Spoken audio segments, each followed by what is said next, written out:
Assalamualaikum warahmatullahi wabarakatuh. Alhamdulillah wassalatu wassalamu ala Rasulillah Muhammad bin Abdullah la haula wala quwwata illa billahil aliyil azim. Bapak Dr. Wahab yang saya muliakan, teman-teman yang saya cintai, kesempatan saya untuk menampilkan media pembelajaran berupa PowerPoint yang sudah saya siapkan sebagai media pembelajaran untuk mengajar. Di sini ada menu, ada materi. Kita pilih materi. Di sini materi pertama adalah biografi Imam Asy-Syafi'i. Yang pertama adalah nama lengkap Muhammad bin Idris Al-Abbas bin Utsman, lahir di Gaza tahun 150 Hijriah.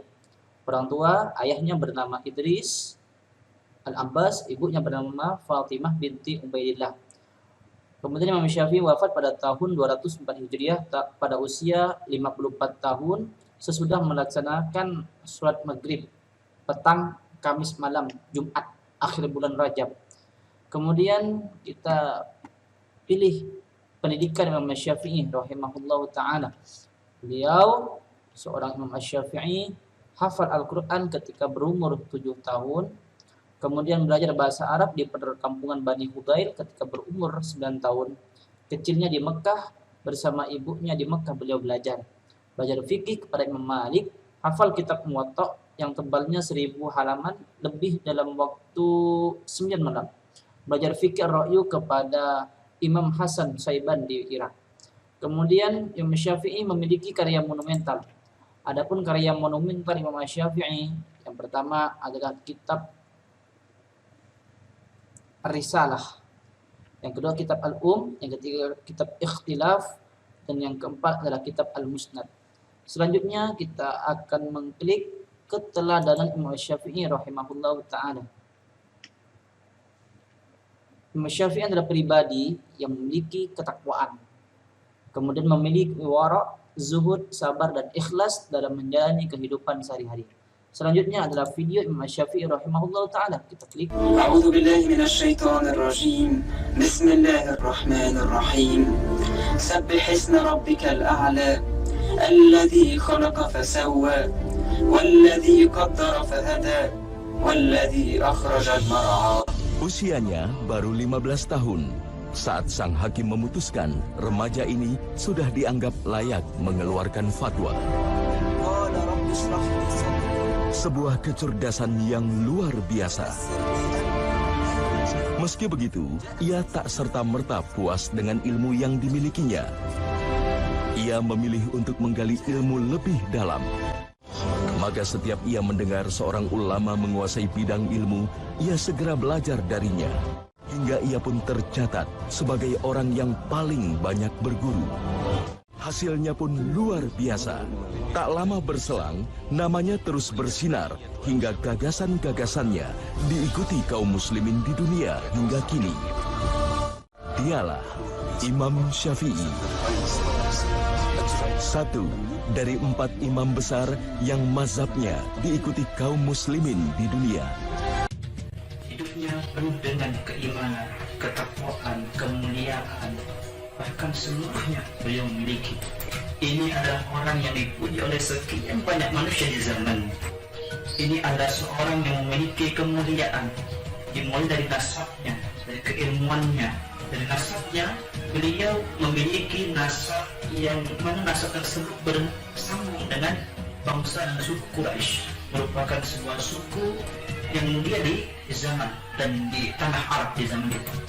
Dan nasabnya itu memiliki kemuliaan yang mana kemuliaan tersebut tersambung dengan suku Quraisy yang tidak tanggung-tanggung. Suku Quraisy memiliki kedekatan nasab dengan baginda Rasulullah Shallallahu Alaihi Wasallam.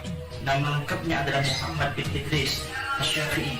Ayahnya bernama Idris, ibunya bernama Fatimah. Beliau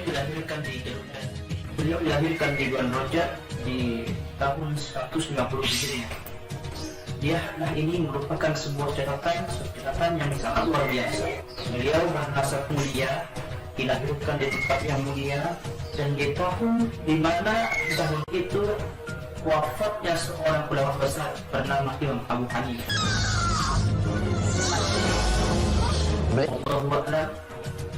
Tapi yang jelas beliau lahir di tahun 150 Hijriah bertepatan dengan tahun wafatnya seorang ulama besar di saat itu. Ulama itu bernama Imam Abu Hanifah rahimahullahu ta'ala, ulama besar dalam bidang fikih yang mazhabnya atau yang ilmunya diikuti oleh murid-murid yang sangat. الإمام أبو حنيفة النعمان ضاقت بغداد بالقادمين إليها. لا حول ولا قوة إلا بالله. خسارة المسلمين هائلة في هذا الفقيه العابد. ومتى كانت وفاته؟ الثلاثاء قبل الماضي. الثلاثاء، نفس اليوم الذي ولدت فيه محمدا. هكذا الدنيا يتعاقب عليها الموت والحياة. Imam Abu Hanifah memiliki sebuah mazhab bernama mazhab Hanafi yang diikuti oleh banyak sekali orang-orang di zamannya. Dan ibunya yang bernama Fatimah itu memiliki nasab Arab tetapi tidak memiliki atau tidak bertemu dengan suku Quraisy. Dan ketika Imam Asy-Syafi'i lahir, yang mana beliau dilahirkan di Jalur Gaza, di kota Gaza, dan beliau tidak lama dari lahirnya beliau menjadi yatim karena ayahnya nama Idris telah wafat. Tidak lama dari kelahiran dari Imam Asy-Syafi'i rahimahullah ta'ala, ibunya bernama Fatimah hidup dalam kondisi yang janda, hidup miskin, tidak berkecukupan. Tetapi dalam hidupnya yang memiliki prinsip bahwasanya anaknya harus bisa sukses.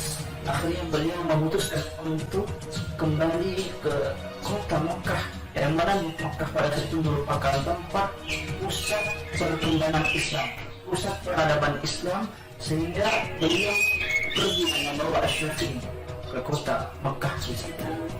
Imam Asy-Syafi'i diuntungkan dikarenakan memiliki ibu yang sangat luar biasa.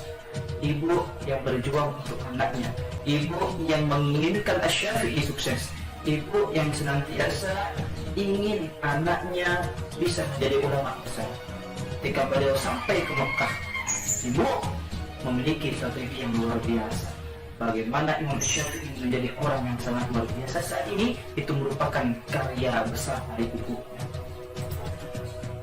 Ketika Imam Asy-Syafi'i berumur kurang lebih 2 tahun, dan saat itu Imam Asy-Syafi'i masih menyusul kepada ibunya bernama Fatimah, ibunya mengajak Imam Asy-Syafi'i menuju ke kota Mekah dengan niatan dan dengan sebuah alasan yang sangat luar biasa.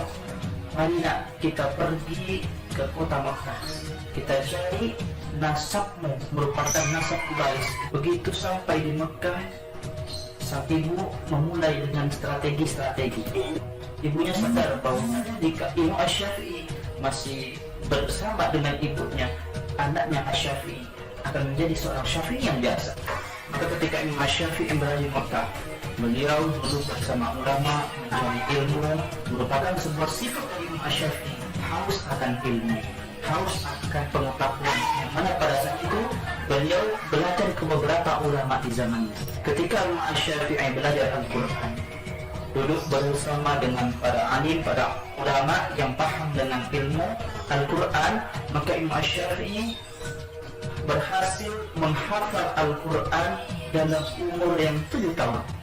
Umur yang sangat masih muda, tapi kemampuan dan kehebatan yang Asy-Syafi'i bisa menghafal Al-Quran 30 juz. Selesai beliau menghafal Al-Quran dan urutannya selalu begitu.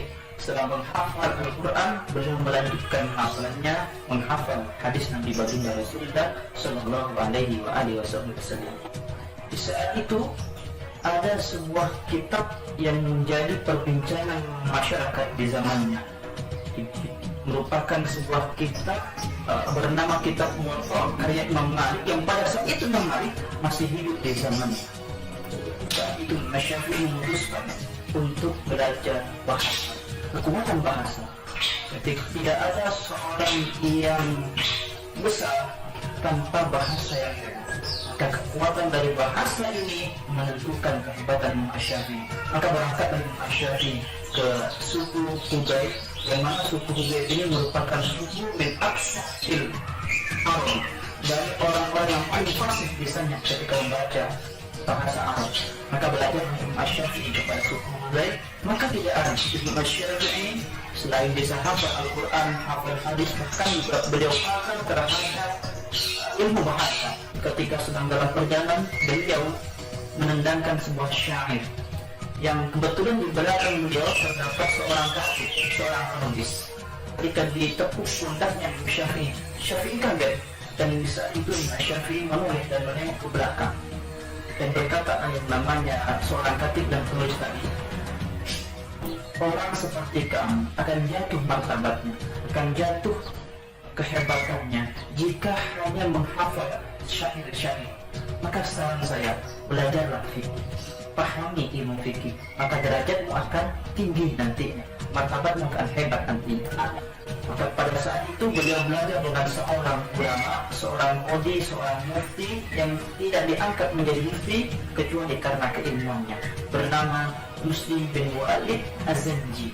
Ketika umur Imam Syafi'i 15 tahun, sang guru Muslim Az-Zanji berkata kepada Imam Syafi'i, "Nak, sekarang engkau boleh berfatwa." Semua perkataan yang tidak sederhana, bahwasanya Imam Syafi'i dengan usia yang sangat muda dinyatakan sebagai orang yang pantas untuk menyampaikan sebuah ilmu, sebuah pendapat, sebuah fatwa di zamannya. Padahal umur Imam Syafi'i pada saat itu hanya 15 tahun. Saat itu yang memberikan kesaksian adalah Muslim Az-Zanji, seorang ulama besar di Makkah di saat itu. Ketika mendapatkan legitimasi kesaksian dari seorang Muslim Az-Zanji terhadap ilmu yang dimiliki Imam Syafi'i boleh berfatwa di masyarakat. Ketika umur Imam Syafi'i lebih dari 15 tahun, namun ketika berumur 20 tahun, Imam Syafi'i memutuskan untuk belajar sebuah ilmu kepada orang yang sangat mulia di zaman itu, merupakan seorang ulama yang dibincangkan oleh seantero orang-orang di masyarakat pada saat itu di zaman itu, bernama Imam Malik rahimahullah ta'ala. تفكر في الرحيل عن مكة يا شافعي؟ أتعرفين يا أمي، وددت لو أذهب إلى المدينة المنورة لآخذ العلم عن صاحب الموطأ مالك بن أنس إمام دار الهجرة. Imam dari Hijaz yang tinggal di Madinah pada saat itu. Imam Syafi'i merupakan murid kesayangannya Imam Malik. Imam Syafi'i merupakan seorang yang dicintai oleh gurunya, bernama Imam Malik rahimahullah ta'ala. Bahkan kecerdasan dari Imam Syafi'i itu bisa melebihi kecerdasan Imam Malik rahimahullah ta'ala. Dan itulah kebiasaan-kebiasaan orang zaman dulu, bahwa seorang murid biasa dan menjadi dan bahkan mengalahkan kecerdasan dari guru. Ketika ingin belajar kepada Imam Malik rahimahullah ta'ala, Imam Syafi'i memutuskan untuk pergi ke qadhi atau kepada pemimpin Makkah pada saat itu. Apa tujuan Imam Syafi'i pergi ke Makkah? Ingin meminta rekomendasi untuk belajar kepada Imam Malik rahimahullah ta'ala. Ketika surat itu didapat, ketika rekomendasi itu didapat, maka berangkatlah Imam Syafi'i ke Madinah. Dan perlu kita ketahui bersama bahwasanya Imam Syafi'i tidak bisa mendapatkan semua itu kalau bukan karena strategi. Namun tekad besarnya berguru pada sang imam memberinya jalan bergabung dengan para murid Imam Malik di Masjid Nabawi. Kesolehan dan kecintaannya terhadap ilmu yang begitu dalam, serta kecerdasannya yang di atas rata-rata menarik perhatian sang guru. Apalagi Syafi'i hafal luar kepala seluruh isi kitab karangan gurunya. Tak heran jika Syafi'i mendapat perhatian khusus dari sang guru Imam Malik. بسبب كلمات في كتاب الله لم أعرف معناها. أية كلمة تقصد؟ يقول تعالى: قد أفلح من زكاها وقد خاب من دساها. سورة الشمس. نعم يا إمام. ما معنى كلمة دساها؟ ما صادفتني هذه الكلمة قط. وأنا كذلك. هل تأذن لي يا إمام أن أتغيب لبعض الوقت؟ وأين تذهب؟ أبحث عن أصل هذه الكلمة ومعناها. لو أن بي قوة لفعلت مثلك. وأين تنوي البحث؟ أرحل إلى مضارب هذيل في البادية، فهم أعلم الناس بلغة العرب. على بركة الله. Syafi'i benar-benar pelajari yang cerdas dan rajin. Ia rela berkelana berbulan-bulan demi memuaskan hasrat ilmu pengetahuan yang tak ia temukan jawabannya, sekalipun hanya satu kata dalam Al-Quran. Pada tahun 179 Hijriah, Imam Malik guru tercinta Syafi'i, meninggal dunia. Sejak itu, Syafi'i muda mulai berkelana ke negeri-negeri Islam, belajar dan berdiskusi dengan para ulama di Mekah, Yaman, Persia, dan Baghdad, menjemput kebesarannya. Selanjutnya kita pilih evaluasi. Jadi seusai pembelajaran ini berakhir atau selesai pembelajaran ataupun kegiatan inti, kita akan memasuki pada kegiatan akhir yang salah satunya kegiatan akhir adalah evaluasi. Di sini kami sudah membuat beberapa nama. Ini adalah nama-nama peserta didik yang mana akan kita lakukan evaluasi kepada mereka. Jika kita pilih tekan ini, putar, stop, maka akan berputar. Kemudian kita stop. Ternyata nama yang ditunjuk oleh panah ini adalah Misrun. Maka Misrun dipersilahkan untuk bersiap untuk memilih soal evaluasi. Contoh, Misrun memilih nomor 1. Pernyataan di bawah ini yang benar adalah kecuali Imam Syafi'i berumur 52 tahun ketika wafat. Imam Syafi'i wafat ketika tahun 200 Hijriah. Ketika tahun 204 Hijriah, Imam Syafi'i berumur 52 tahun. Ketika tahun 150 Hijriah, Imam Syafi'i berumur 52 tahun. Ternyata Misrun menjawab yang A. Kita kunci jawabannya Misrun yang A. Apakah benar jawabannya? Kita pilih. Ya, ternyata jawaban Misrun salah. Yang benar adalah C. Ketika tahun 204 Hijriah, Imam Syafi'i berumur 52 tahun. Kemudian kita lanjut memilih peserta didik untuk diberikan evaluasi lagi. Kita putar dulu. 1, 2, 3, bismillah, stop. Ternyata Suryadi mendapat giliran untuk diberi evaluasi. Kemudian memilih soal. Oh, ternyata Suryadi memilih soal nomor 3. Kita pilih nomor 3. Soalnya, keterangan dari Imam Syafi'i yang bisa diambil untuk kehidupan sehari-hari adalah A. Hidup dengan penuh penderitaan. B. Hidup dengan penuh kebanggaan. C. Belajar sampai meraih ranking kelas. D. Belajar dengan kesabaran. Ya, ternyata Misrun menjawab adalah hidup dengan penuh penderitaan. Apakah benar jawabannya? Kita kunci. Oh, ternyata jawaban yang paling benar. Jawaban yang benar adalah belajar dengan kesabaran. Demikian media pembelajaran yang bisa kami sampaikan. Mudah-mudahan bisa bermanfaat. Mohon kritik dan sarannya untuk ke depan bisa lebih baik lagi. Saya akhiri wabillahi taufiq hidayah. Assalamualaikum warahmatullahi wabarakatuh.